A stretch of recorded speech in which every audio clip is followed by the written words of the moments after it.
이제 조금 있으면 미국 정상회담이 또 있습니다. 걱정이 많습니다. 지금 뭔가가 우리가 원하지 않는 방향으로 뭔가가 이상하게 막 흘러갑니다. 우리의 손을 떠난 것 같습니다. 마치 활시위가 활시위를 떠난 것처럼 우리가 아무리 외쳐도 전혀 영향이 없습니다. 그래서 정말 좌절스러운 상황까지 와 있는데 냉정하게 저는 이런 상황들을 냉정하게 봐야 된다. 그리고 북한 문제는 지극히 현실적이고 냉정한 차원에서 봐야 된다. 그러면 현실을 진단할 때 우리가 어떻게 볼 것이냐, 미국을. 저는 미국의 메시지는 분명하다고 생각합니다. 적어도 트럼프의 메시지는 분명하다고 생각합니다. 각 나라의 자유는 각 나라가 지켜라. 그거라고 생각합니다. 니네 나라의 자유는 니네 나라 국민들이 싸워서 니네 나라 국민들이 돈 내서 지켜라. 그게 원칙이다. 우리가 도와줄 수 있지만 우린 도와주는 거다. 라는 것 같습니다. 그리고 우리가 전략적 가치가 있을 때 니네와 손을 잡는 거지 니네와 전략적 가치도 없는데 우리가 무조건 도와주는 거 아니다. 그 얘기 하고 있는 거 아닙니까 지금? 우린 깨달아야 된다고요. 그래서 트럼프를 욕할 것도 못 돼요. 솔직히 말하면. 우린 뭐 하고 있나 그러면. 저는요. 그럼 뭔가 우리가 국회에서 야당이 어쨌든 간에 여당하고 문재인 정부하고 싸워야 되죠. 우선 먼저. 미국에다 얘기는 해야 됩니다. 한국의 많은 국민들이 이런 걱정을 하고 있다. 그래서 문재인 정권이 하는 얘기가 한국의 보편적이고 절대 다수의 얘기는 절대 아니다. 라고 얘기를 해야 되지만 우선 뭐냐면 지금 우리가 선출한 대통령이 저런 헛소리를 하고 있는 거잖아요. 그런데 이 부분에서 우리 안에서 그 부분에 대해서 정말 우리가 죽으라고 싸우지 않는 상태에서 밖에다가 백날 트럼프 욕하고 해봐야 우리만 비참합니다. 제가 생각할 때는. 그럼 뭐냐? 지금 상황은 어떠냐? 제가 판단할 때는 북한이 비핵화를 하기가 참 어렵다. 왜냐하면 100번 양보해서 김정은이가 실제 비핵화해서 경제발전하고 싶다 하더라도 본인이 처한 구조적 상태 자체가 이때까지 그 3대째 내려오면서 얼마나 숱하게 많은 사람들을 한을 맺히게 했겠습니까? 얼마나 많은 사람을 죽였겠습니까? 얼마나 많은 사람들을 억압하면서 이 정권이 핵 강성대국을 외쳐왔겠습니까? 그런데 얼마나 오랫동안 반미를 외쳐왔겠습니까? 그런데 궁극적으로 북한이 친미 국가가 되면서 핵을 폐기할 수 있는가?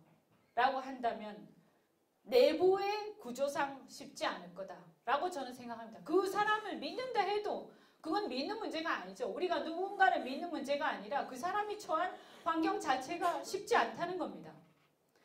그런데 만에 하나 한다고 치자 그러면 진짜 의지를 갖고 있다고 치자. 끝까지 갈지 모르겠지만 그런데 우리가 볼 때 저는 이제 항상 보면 대한민국이 좌우를 떠나서 항상 그러니까 북핵을 할 때 항상 남북관계에 집중해서 얘기를 합니다. 남북관계의 관점에서 자꾸 얘기를 합니다.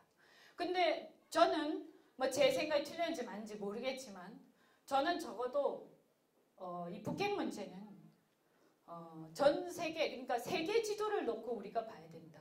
마치 대한민국이 독립 이후에 6.25를 전후로 해서 그때의 상황이 우리가 단순히 남북의 문제가 아니라 세계 정세하고 맞물려서 진행이 된 것처럼 지금도 역시 이 문제는 세계 문제고 세계 지도 속에서 우리가 봐야 되는데 그럼 미국이 봤을 때 이 한반도에 전략적 가치라는 게 있을 겁니다.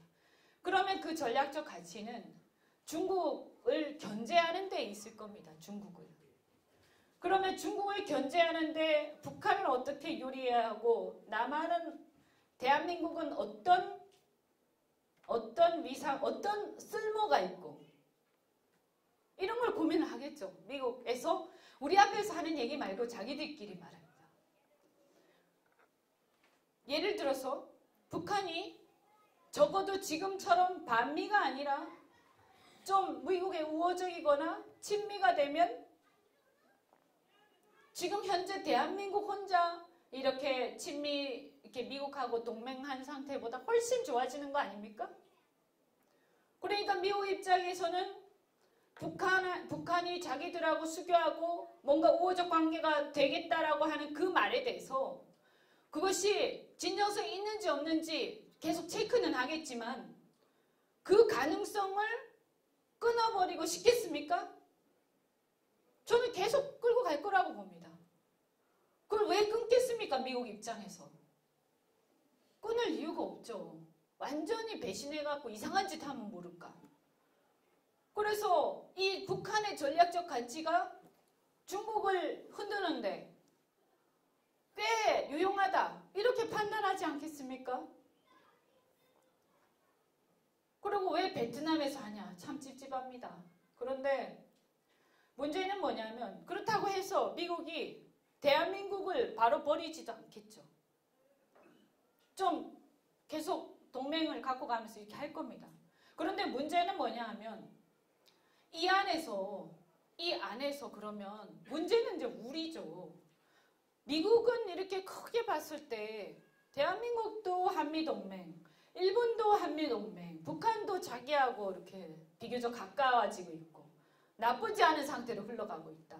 ICBM 없애고 핵 확산 방지되고 뭐 어쨌든 당장 비핵화 안 돼도 핵 동결이라도 하면서 뭔가 진도가 나가고 있다. 근데 거기서 다 끊어버리고 모든 것을 굉장히 벼랑 끝 상황으로 몰고 가겠나? 저는 좀 우리 냉정하게 봤을 때 좀 회의적이다. 그럼 이랬을 때 지금 이제 제일 골치 아픈 게 바로 대한민국입니다. 우리가 여기서 이걸 막 해방 나와가지고 못하게 하기도 굉장히 어렵습니다. 우리 능력이 안 됩니다. 그런데다가 뭐라고 반대하고 막 하려고 하니까 정부가 우리를 대표하는 정부가 딴 얘기를 합니다. 그래서 아마도 제가 생각할 때는 일본이 지금 이 문제에 대해서 하는 걸 보면 자꾸 견제구를 미국에다가 날리는데 그런데 한편으로는 다리 한 짝은 또 북한하고 잘 교류하는 쪽으로 막 가고 있어요. 그래서 일본도 아마 그런 전략적 판단을 하는 거 아닐까 이런 생각이 들고요. 그래서 우리가 한번 생각을 해보면 좋다. 그러면 저는 뭐 이래 생각합니다. 북한이 개방되고 뭐 이걸 싫어하는 거 아니잖아요. 그리고 북한의 민주화가 되면 얼마나 좋겠습니까? 북한 주민이 싫은 거 아니잖아요. 근데 우리가 가장 우려하는 건 바로 북한의 이 독재 정권이 굉장히 위협적인 이 독재 정권이 핵까지 가졌다. 그래서 그 독재 정권이 과거에 우리한테 한 행태들이 있기 때문에 대한민국의 자유를 심각하게 억압하는 상황이 올 수가 있고 무슨 남침 이런 게 꼭 아니라 하더라도 이 상황에서 내부가 심각하게 균열되면서 혼란에 빠지고 그래서 자유의 소중함에 대한 인식이 약해지면서 북한에 대한 경계심이 약해지고 그래서 우리가 경제적으로 이용하고 미국하고의 관계에서 하는 문제하고 북한하고 핵 문제를 어떻게 우리가 이 균형을 이루어서 안보를 유지하고 그리고 이 상황에서 우리가 자유를 침해할 수 있는 잠재적 위협자로서 이 북한을 어떻게 견제할 것인가라는 것에 대한 부분이 구별이 안 되고 마구 섞여가지고 엉망이 되면서 잘못하면 우리 우파 세력이 상황의 전개에 따라서 설 자리가 없는 상황이 올 수가 있다는 그런 걱정을 굉장히 많이 합니다. 그래서 저는 우리가요 이걸 구분해야 된다고 생각을 합니다. 그래서 말을 할 때 우리는 북한이 개방되기를 바란다. 그리고 북한이 민주화되기를 바란다.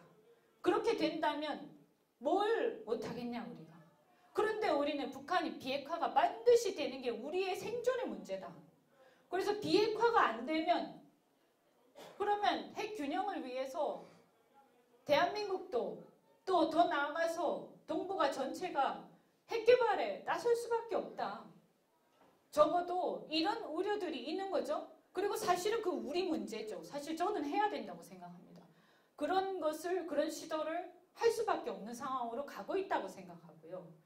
그래서 사실 우리가 해야 될 거는 이런 상황에서 그러면 문재인 정권이 지금 문제인 거예요. 제가 냉정하게 볼 때 이 전체 그림이 우리가 컨트롤만 할 수 있으면, 우리가 핵 문제에 대한 두려움만 없으면, 우리가 우리 핵 개발 내지 핵 공유에 대한 믿음만 있고 우리가 이 상황을 컨트롤만 하고 미국하고 잘 돈독하게만 간다면 걱정할 게 크게 없을 수도 있어요. 근데 이 두려움의 원천은 뭐냐? 우리가 믿을 수 없는, 나라를 팔아먹을지도 모르는 이런 세력들이, 이상한 사회주의, 공산주의, 아까 얘기한 그것보다 더 나아가서 전체주의 세력들이, 북한하고 유사한 성격을 가진 세력들이 나라를 장악하고 있기 때문에 지금 우리의 불안감의 근원이 되고 있다. 그래서 저는요, 이게 만약에요, 트럼프가 어떻게 하든 우리가 정권을 되찾고, 그래서 제대로 헌법 가치를 존중하는 정권을 갖고, 이 정권이 주체가 돼서 이 정권이 미국 정부하고 대화를 하면서 북한을 변화시켜 나가고, 그리고 일본하고도 돈독한 전략적 연대 관계를 가지고 간다면, 그리고 핵 문제를 안 되면 이 진도를 천천히 나가더라도 우리 스스로 핵 개발이라든가 이런 프로그램을 갖고 있다면, 그럼 우리가 크게 걱정할 필요가 없다. 그래서 이 문제의 핵심은 바로 우리가 정권이 없고, 정권이 이상한 데 가 있고, 이 사람들을 믿을 수 없다는 데 있는 거예요. 그래서 제일 중요한 거는, 결론은 뭐냐? 똑같은 얘기입니다. 그래서 앞에 얘기하고 똑같은 얘기인데, 결론은 정권을 바꿔야 된다. 그래야 이런 불안감도 우리가 우리 손가락으로 지을 수 있는 상황으로 온다. 적어도 우리 옛날보다는 어렵겠죠. 왜냐하면 미국의 태도가 달라졌겠지만, 그래도 우리가 힘을 합해서 이거 극복해 나갈 수 있는 자신감이 생길 거다. 그래서 반드시 정권을 잡아야 되고요. 적어도 헌법 가치를 존중하는 세력이 반드시 정권을 잡고 이 운동권이 퇴출이 돼야 됩니다. 아까 앞에서 제가 인간의 존엄성 얘기했지만, 이 사람들은 정말 우리 대한민국 역사의 비극입니다. 그 역사 속에서 오로지 젊은 20대를 자기들이 어떤 정의의 사도라고 착각하면서 어떤 일종의 가상의 적, 가상의 악마, 근데 실제로는 권력투쟁에 불과했죠. 그런 것들을 끊임없이 하면서 자기 자신을 선의 정의의 사도라고 포장하고 스스로 위안하고 이런 것에 길들여져서